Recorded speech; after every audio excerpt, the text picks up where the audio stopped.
Hey guys, so today we are going to Old Carolina. It's a neighborhood cafe that I've been meaning to go to as well. It looks like they have really good sandwiches and I think the vibe is just immaculate inside. Looks cool. Looks like this, yeah, just like this kind of sandwich shop that's around town.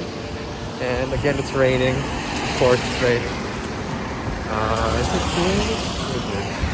Alright, let's continue walking, guys.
Hi guys, so we are at Le Marché St. George. I'm not sure if I'm pronouncing that right, but we are checking out another cafe that I've been meaning to go to.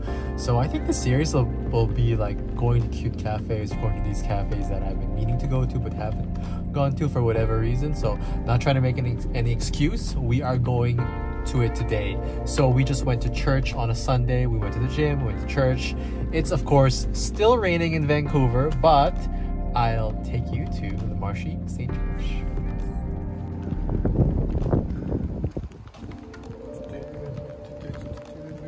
Ah, it's so cute.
Hi guys, today we're gonna go to Garden Strathcona. So it's actually one of my favorite cafes for that kind of very garden-y vibe. Well, of course, it's called the Garden Strathcona, so you guys can guess that it's actually full of plants, very green, very fresh.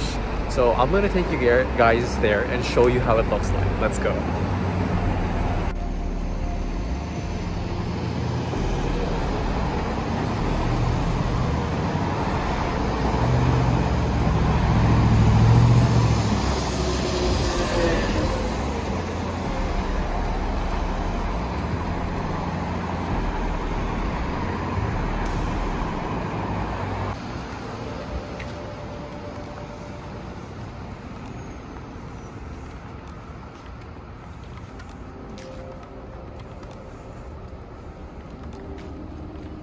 Guys, we're here.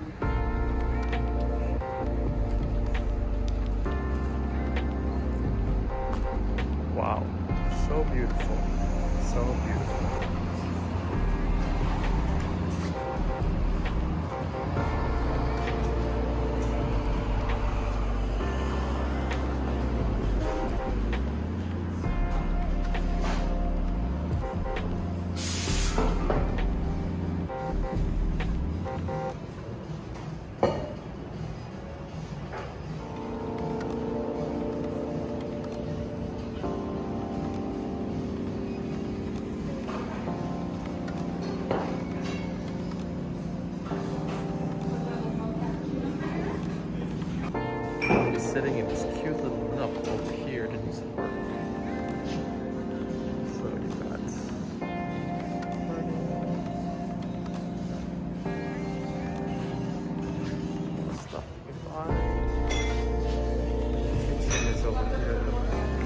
Awesome, yeah, I'll grab it.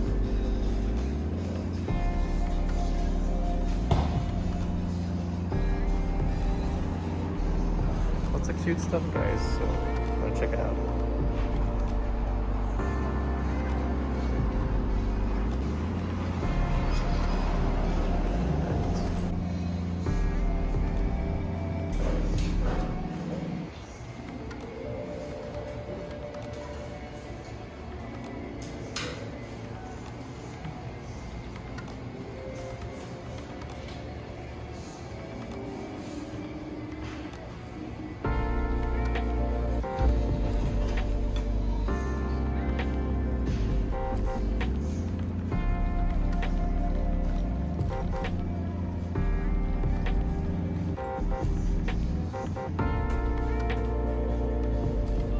Guys, I got hungry, so I just ordered a ham and cheese sandwich, 5 sourdough, thick cut ham, and a pumpkin and butternut squash soup. Perfect for late fall.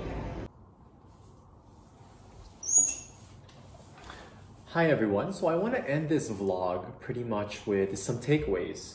So I think November was a specifically difficult month and time for me, but I want to end off this vlog with something more of value instead of just seeing where I go, but also hearing about what I've learned. And I'm also interested to see what you guys have learned in the month of February.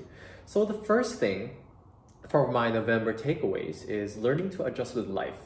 So I feel like as things are opening up here in Canada and in the world probably, as people are learning to fight with COVID, learning to adjust with COVID, and learning to kind of create the life that they want with this pandemic and with all of these new changes in their lives, it's really learning to adjust with all of the new things opening up. So with work, maybe you have changing responsibilities. At least for me, changing responsibilities increasing because we're actually opening up our 3rd location here in Vancouver. Second is also like mental health. As the seasons change, it gets darker and darker. So ensuring that you're getting your vitamin D, ensuring that you're getting all the nutrients, micronutrients and macronutrients to live a healthy and productive life. And lastly, it's physical health as well. I know for me, as the season changes and it gets darker and darker, I find it like harder to wake up early, which is usually a time that I like to be productive, which is in the morning, but it gets really dark here in Canada in the mornings. So that's something that I've been trying to really ponder on and think about how I myself can adjust into creating a life that I want. Second is strategic flexibility. So something I've been learning from this book, How Will You Measure Your Life by Clayton M. Christensen. So again, I just want to give a huge shout out to Jason Schoen, my good friend and family friend, for suggesting me this book. But the first 2 chapters and the first portion of the book really talks about strategic flexibility.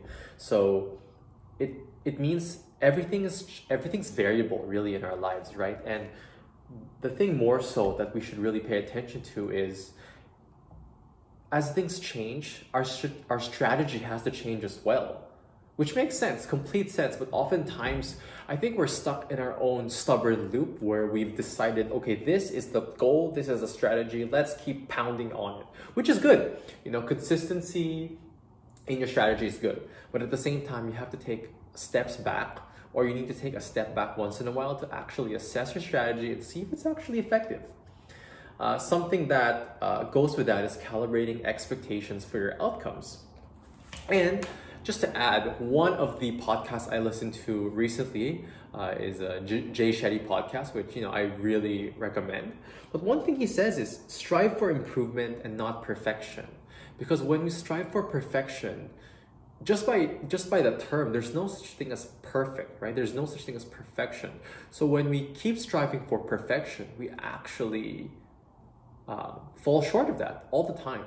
But if we chase and if we strive for improvement, then we can always try to do a little bit better every time. So in this case, marginal improvement is good. And lastly is to leave room / make time for energy-filling activities. So I think this is specifically relevant to this video because first of all, one of my examples is cafe visits. I really, really love coffee. And going to cafes to explore, to kind of feel the vibe is one of the joys in my life. And I think you could pattern this different ways. If you have activities that take long, that you feel like, hey Christian, I don't actually have time for this. Well, here are two strategies. So with the example of a cafe visit, I break it off into two. So if I really don't have time, what I like to do is I like to do like a 15-minute, that includes parking, ordering, getting takeout, and just taking a few pictures of the general like area of the cafe. So that's the shorter version if I feel like I really am pressed for time. And there's a longer version which usually takes about an hour, but it includes people watching, book reading, journal writing, that kind of block of time where I can kind of just sit and relax in the cafe. And the second example I would like to give is working out or health. I feel like as I've gotten older, I have a lot more hacks and ideas of how actually you could make this really productive. So marinating your meats, making meal preps on Sundays, getting ready for the week ahead so that that during the week when it's busy, you can default to these easy hacks like putting things in the oven or air fryer and just having that quick nutrient dense meal. And another thing is just to be intentional with your time. So when you get to the gym, sometimes I know some people like to spend an hour and a half, whatever, in the gym, but during the busy season, I like to spend maybe 50 minutes to an hour in the gym. And that's usually, you go in, you hit your compound lifts, some accessories, you're having timed rest time, making sure that you're not on your phone for 5-6 minutes at a time, and just going. Now, if everything feels boring and you're like, okay, Christian, what is the meaning of all of these things that you're giving right now? The TLDR, I feel, after writing and reflecting on some November takeaways is choose yourself. Choose yourself. So what does this mean? What does choose yourself actually mean? So I think this is pretty relevant because the day after church, the sermon was about peace, but more so Ken, the pastor of 10th, really talked about what does a better version of you, what does a better version of you entail for everybody else? What does it benefit? And here's the thing, guys. A better you is a better child. A better you is a better sibling. A better you is a better parent. A better you is a better friend, significant other, employee, boss. You get it, guys. So if you choose yourself first, ensuring that you're investing in yourself, you make yourself better for everyone else. And everyone really benefits, including yourself, because you'll feel better. And when you feel better, you're less irritable, you're more peaceful, and the energy you exude to others is just way more positive and bright. So those are the 3 takeaways that I have. That's my TLDR as well. I hope you enjoy the cafe vlog, guys. And remember, all of these things are things that I have, reflected on this month. And I encourage you to take some time, whether it's 5 minutes, 10 minutes, and just jot it down. It doesn't need to be pretty. It doesn't need to be beautiful, but just jot some of the things that you're learning down. And keep your journals, guys. Keep these things on hand because you'll look back months, years, and you realize how much you've grown. And even looking back, you can learn more from yourself. Because how amazing is that? Writing things down, looking back at them, and you're learning from your past self for your future self. So that's it for today, guys. All love, Christian. Peace. We're out.